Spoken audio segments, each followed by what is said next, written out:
ሰላምና ጤና በያላችሁበት ይሁን የቻናል ቤተሰቦች እንደምን አላችሁ? በዚህ ሰዓት መሰማትና መደመጥ ያለባቸውን ሶስት አጫጭር ሰበር መረጃዎችን ወደ እናንተ አደርሳለሁ። ቻናሉን ሰብስክራይብ፣ ቪዲዮ ላይክ እያደረጋችሁ መረጃዎችን እንድትከታተሉ በአክብሮት ጋብዛለሁ።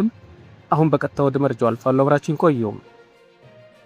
በትግራይ ክልል ውስጥ የሚታየው ፖለቲካዊ ሽኩቻ ወደ አደገኛና ወሳኝ ምዕራፍ መሸጋገሩን የሚያሳዩ ክስተቶች እየተስተዋሉ መሆኑ ተረጋገጠ።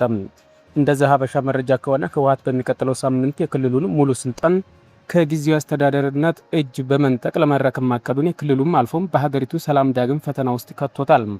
ከዛሬ 5 ዓመት በፊትም 2013 ዓ.ም ተካሂዶ በነበረው የጦርነት መነሻ ተደርጎ በሚወሰደው አወዛጋቢ ምርጫ ውጤት ላይ ተመስርቶ ህወሓት የበፊቱን የክልሉ ምክር ቤትና ካቢኔ ዳግም ለመመስረት ወስኗል። ይህን ውሳኔውን ለማጽደቅም የፈረሱትን የቀድሞ የዞን አመራሮች በመሰብሰብ እንዲሁም በመቀሌና በተለያዩ የክልሉ ከተሞች ህዝባዊ ስብሰባዎች በማድረግ ላይ ይገኛል።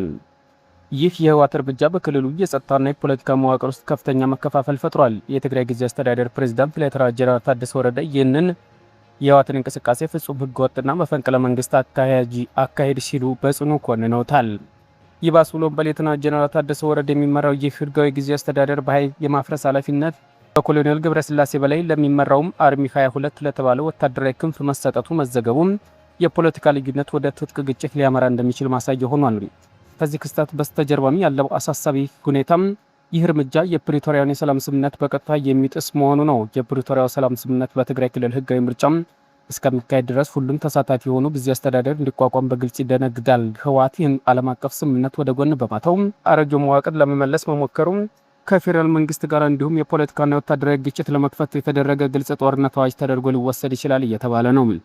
ከሰሞኑ ህወሓት በአክሱም ከተማ ባደረገው ዝግ ስብሰባ ከሌሎች የክልሉ ታጣቂዎች ኃይሎች ጋር ጥምረት በመፍጠር ሀገራዊ ምርጫ ከመካሄዱ በፊት በፌዴራል መንግስት ላይ ጦርነት ለመክፈት ማቀዱ መዘገቡ የዚህ ስልጣን ሽሚያ አደገኛነት ይበልጥ ያጎለዋል እየተባለ ነው። በዚህም ፖለቲካ ልሂቃን ስልጣን ሽኩቻና የጦርነት ነጋሪት ድለቃ ውስጥም ትልቁን ዋጋ እየከፈለ ያለው የትግራይ ህዝብ ነው። በሚሊዮኖች የሚቆጠሩ ዜጎች አሁን በመጠለያ ካምፖች ውስጥ ባሉበት የረሃብ አደጋ ክልሉን እያንዣበበ በሚገኝበትና በወደሙ መሰረተ ልማቶች ባልተገነቡበት በዚህ አስከፊ ወቅትም ህዝቡ ጦርነት በቃን የሚል ጥብቅ መልእክት በተለያዩ መንገዶች እያስተጋባ ይገኛል። የፖለቲካ ኃይሎች የዚህን የሰላምና የልማት ጥያቄ ወደ ጎን ትተው ለስልጣን ሲሉ ብቻ ክልሉን ወደ ሌላ የእልቂት ምዕራፍ ለመመለስ የሚያደርጉት ጥረት ከታሪካዊ ስህተት ባለፈ ህዝብ ላይ የሚፈጸም ክህደት መሆኑን የፖለቲካ ታዛቢዎች በጽኑ እያስጠነቀቁ ይገኛሉ። ህወሓትም ሆነ ጊዜያዊ አስተዳደሩ ልዩነታቸውን በፕሪቶሪያ ስምምነት ማዕቀፍ ውስጥ በውይይት ከመፍታት ሌላ ማንኛውንም ኃይል አማራጭ ክልሉን ወደማይመለስበት የጥፋት አዘቅት ውስጥ የሚከተው ይሆናል እየተባለ ነው። የቀድሞው የአሜሪካ ፕሬዝዳንት ባራክ ኦባማ ቅዳሜ ምሽት በዋሽንግተን ዲሲ በሚገኘው የዋይት ሀውስ ጋዜጠኞች ማህበር የራት ግብዣ ላይ በተፈጸመው አስደንጋጭ የትጥቅ ጥቃት አስመልክተው መግለጫ ሰጥተዋል። ፕሬዝዳንት ኦባማ በማህበር ስር ገጻቸው ባሰፈሩት መልእክትም የፖለቲካ ልዩነት በኃይል እንዲፈቱ እንደማይገባ በአጽንኦት አሳስበዋል። ከዚህ ጥቃት በስተጀርባ ያለው ትክክለኛ መንስኤና ዝርዝር መረጃ እስካሁን ባይኖርም በዲሞክራሲያዊ ስርዓት ውስጥም ለየትኛው አይነት የኃይል እርምጃ ቦታ እንደሌላቸው ሁላችንም ልናወግዝ ይገባል በማለት ድርጊቱን በጽኑ ኮንነዋል። በተጨማሪም በዚህ ጥቃት ወቅትም ፕሬዝዳንቱና ከፍተኛ ባለስልጣናትን ለመታደግ ፈጣን እርምጃ የወሰዱትን የዋይት ሀውስ የጸጥታ አካላት አድንቀዋል። ክስተቱ የጸጥታ አካላት በየዕለቱ የሚያሳዩትን ጀግንነትና መስዋዕትነት በድጋሚ ያስታወሰ መሆኑን የገለጹት ኦባማም ለእነርሱ ያለኝ ጥልቅ ምስጋናን አቀርባለሁ። በጥይት የተመታው የጸጥታ አባልም በጥሩ ጤና ሁኔታ ላይ እንደሚገኝና እንደሚያገግምም በመስማት እጅግ ተደስቻለሁ ሲሉ ገልጸዋል። ይህ የባራክ ኦባማ መግለጫ የወጣው የ31 ዓመቱ ኮል ቶማስ አለን የተባለ ግለሰብ ፕሬዝዳንት ዶናልድ ትራምፕና የካቢኔ አባላትን ኢላማ በማድረግ የጥበቃ ኬላን ጥሶ በመግባት ተኩስ መክፈቱን ተከትሎ ነው። በጥቃቱ ወቅትም አንድ የዋይት ሀውስ የጸጥታ አባል በጥይት የተመታ ቢሆንም የለበሰው ጥይት መከላከያ ጃኬት ከከባድ ጉዳት ሊታደገው መቻሉ ይታወሳል። የቀድሞው ፕሬዝዳንት መልእክትም በአሜሪካ የፖለቲካ ውስጥ እየታየ ያለውን የጸጥታ ስጋትና የፖለቲካ ጥቃት አዝማሚያዎች የፓርቲ ልዩነት ሳይደረግ መሪዎች በጋራ እያወገዙት መሆኑን የሚያሳይ ክስተት ሆኗል።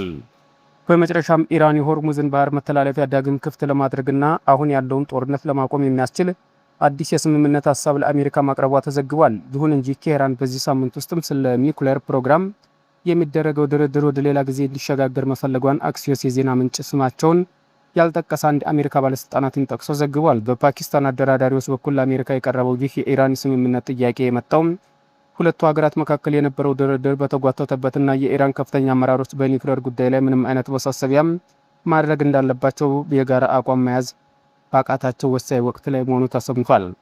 ይህ በእንዲህ እንዳለ አሜሪካ ይህንን የሆርሙዝን ባህር የመክፈት ስምምነት ብቻውን የምትቀበል ከሆነም ፕሬዚዳንት ዶናልድ ትራምፕ በቀጣይ በኢራን የኒውክሌር ፕሮግራም ላይ ጫና ለማሳደርና ስምምነት ለማስገደድ የሚያስችላቸውን ትልቅ የመደራደሪያ አቅም ሊያጡ ይችላሉ የሚል ስጋት አሳድሯል። ይህ ጉዳይና የቀረበውን አዲስ የስምምነት ሀሳብ በተመለከተ ፕሬዚዳንት ዶናልድ ትራምፕ በመጪው ሰኞ በዋይት ሀውስ የሁኔታዎችን መገምገሚያ ክፍል ውስጥ ከፍተኛ ስብሰባም እንደሚያካሂዱ ሪፖርቱ አክሎ አስረድቷል።